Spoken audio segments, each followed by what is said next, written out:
Okay, so I know there's been a member of the community who's been asking me, this is about the hunting program that we have. Why does the Minnesota Department of Natural Resources, the DNR, recommend hunting both 30 minutes before and 30 minutes after sunset? So I reached out to our contacts at the DNR, and this response is from Dr. Paul Burr. He has a PhD in wildlife biology, and he is the acting big game coordinator for the Minnesota DNR.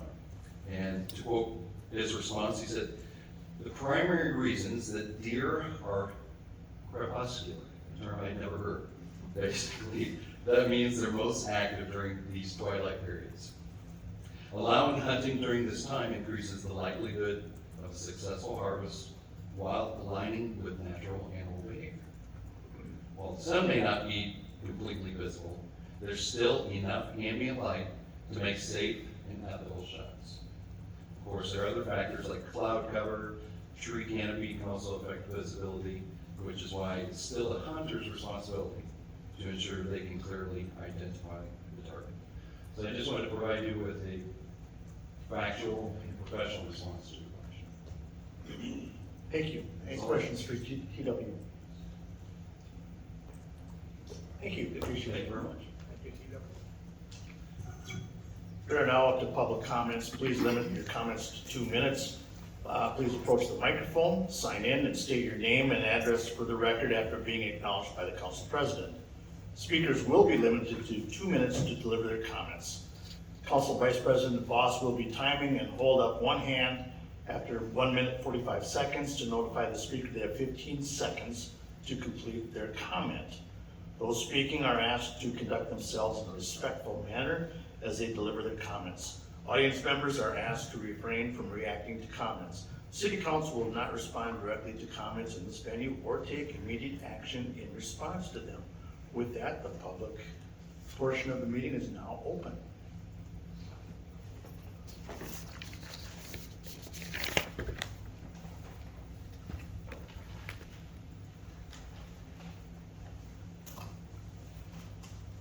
Melissa Zimmerman, 2525 Stony Creek Drive.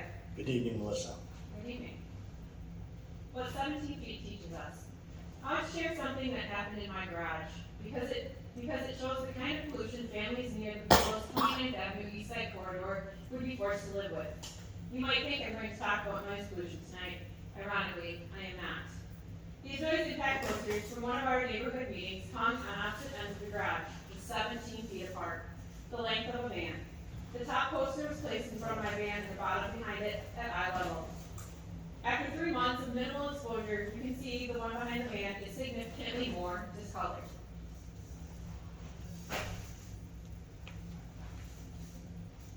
Same paper, same environment, same timeline. The only difference? Exposure to exhaust. The irony is that the science were about noise pollution, but that isn't the only pollution we will face. Air pollution is another. Now scale that up from one car to thousands of cars a day.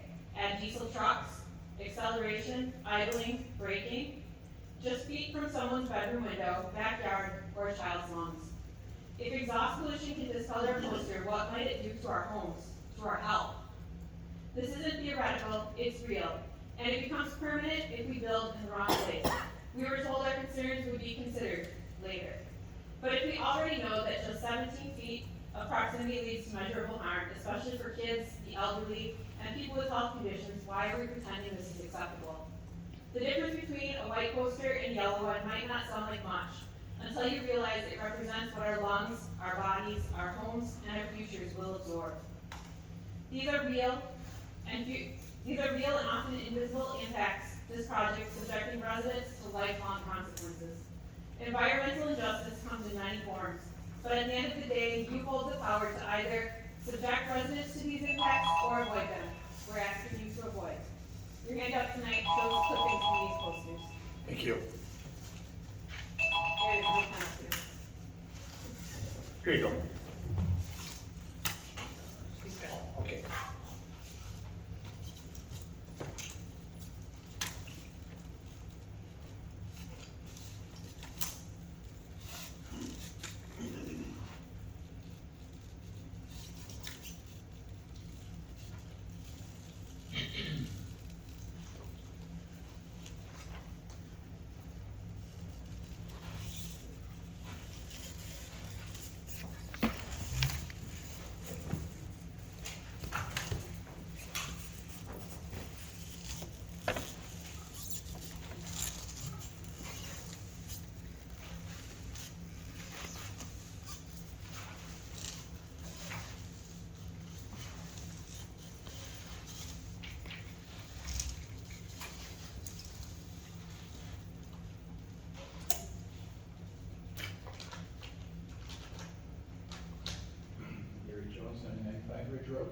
Good evening, Gary. Good evening.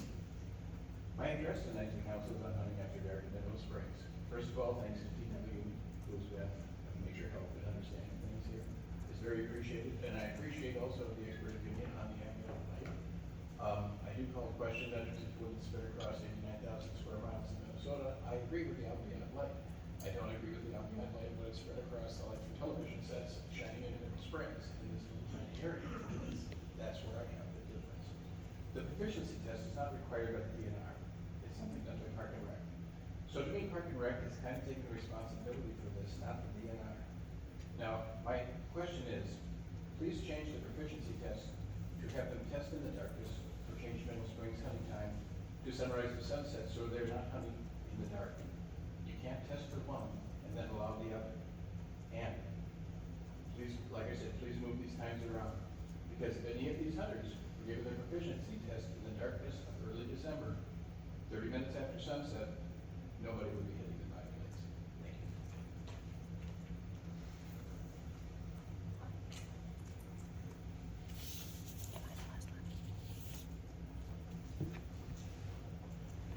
you. Anyone else wish to speak this evening?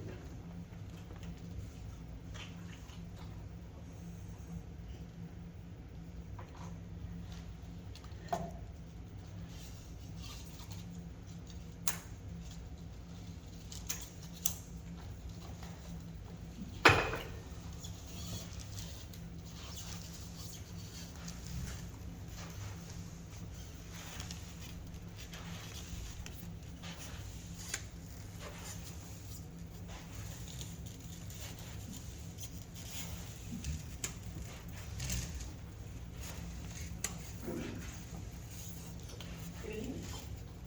I'm Bill Jorgensen. I have a house over on the corner of Grove Lane. I'm gonna ask you to go through some detail a little bit more, but it's okay. It's not exactly a road. I'm always searching for history about my house. And I recently found my photographs online auction because I thought the landscape looked familiar, the houses looked familiar, which they did when I got them. And it was in Minnesota time. And it was an Owatonna time, because it's that same spoke road design for the city and the area, the same beautiful gently rolling hills that we have up in Dane Hill. But at this site, and these photographs I got were from the 1890s, but the history of the site goes back 167 years ago. This was Gettysburg. And our town, our small inner town little houses, that's the size of the battle inside the city limits. Those beautiful fields, one of the harsh battles was 20,000 men fighting hand to hand in a 20-acre area. That's the population of Owatonna, basically. And you all know what 20 acres is. So tomorrow will be the 167th anniversary of the first Minnesota's charge against the Confederates at Cemetery Ridge. So I'm asking you, and Owatonna, as public remarks, to remember that our freedom was not just won on Bunker Hill, but it's continually being won. And there was a big sacrifice there, huge sacrifice. And the residuals of that also led to the Sioux Uprising and the Dakota Wars. So the other thing that happened was the first Minnesota turned into the 134th Infantry Division, and I-35 is. Thank you. in memory. So that's my road time, just for you.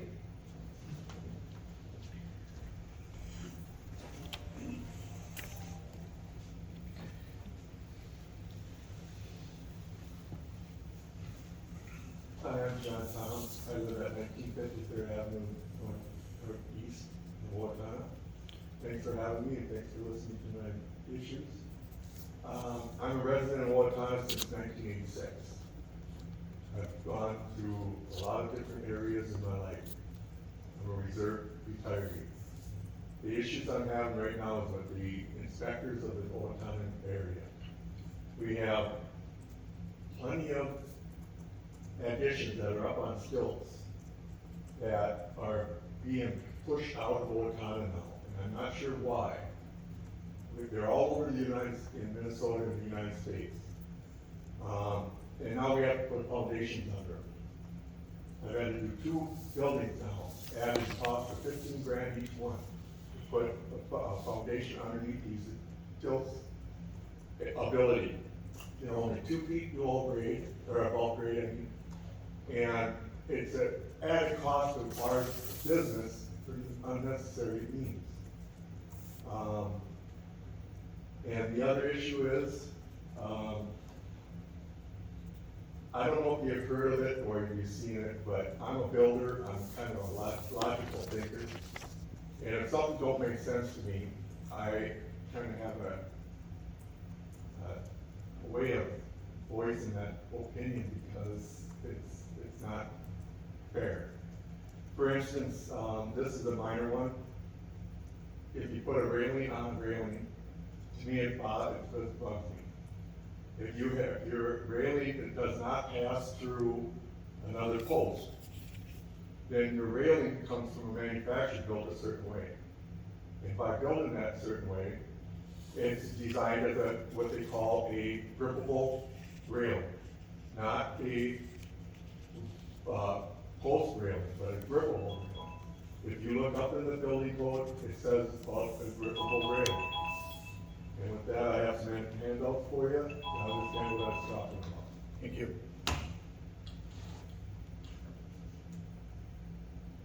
Anyone else wish to speak?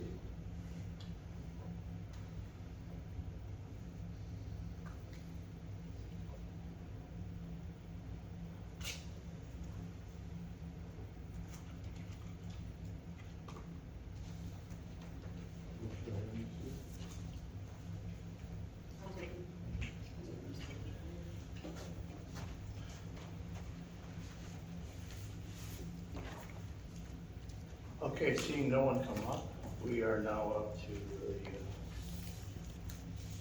council, and first up tonight is Councilmember Spenby. Nothing, maybe. Councilmember Voss. Yes, 4th of July, one of the great days in America, so everybody have a great time, be safe, especially if you're using fireworks. More importantly to me, July 3rd is my mother's 90th birthday. We're having a big party for her, so congratulations, Mom.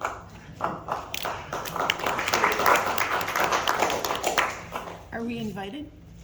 Councilmember Dotson. Well, happy birthday to Doug's mother. Have a safe and happy 4th of July. Councilmember Burbank. Nothing to add. Councilmember Volkey. Nothing to add. Councilmember McCann. I just wanted to say, I found it very enlightening to go to the League of Minnesota Cities convention. Every seminar I attended, I learned something, and I wanted to thank you for letting me go. Mayor Matt. A couple things. I would like to first off thank and congratulate both Rebecca and Jim for joining the respective commissions. It's of course of critical importance to have public involvement in these committees and these commissions. So thank you for giving your time, being willing to do so. You're going to be fabulous, so thanks for that. Also, the proclamation for Rainbow Owatonna tonight, just want to encourage everybody to check out Pride in the Park on the afternoon of July 12th down at Central Park. Be a great day. That's it. Thank you. Thank you. Now, before we go to this one, we're down to 2 meetings for our city administrator, Mr. Boosie. Anything for us this evening? Well, just a reminder, we have a downtown Thursday coming up this week too, to invite folks to join us downtown. And nothing else to add. All right. I'll just add on, I thought that our conference in Duluth, the breakout sessions were very informative. As we get back into things after the holiday week, we'll be discussing what we learned at those breakout sessions, but it was very well done. 4th of July, everyone be safe, be smart, care about your neighbors, And I will leave you with a quote from Lech Walesa, gentleman from way back when his country was in strife. He said, I quote, "We hold our heads high despite the price we have paid because freedom is priceless." Well spoken by him then and still represents us today. With no other business before us, I would look for a motion to adjourn. So move. Motion by Dan to adjourn, do I have a second? Second. Second by Nate, any discussion? Hearing none, all those in favor signify by saying aye. Aye. Opposed? We are adjourned. Happy 4th of July, everyone.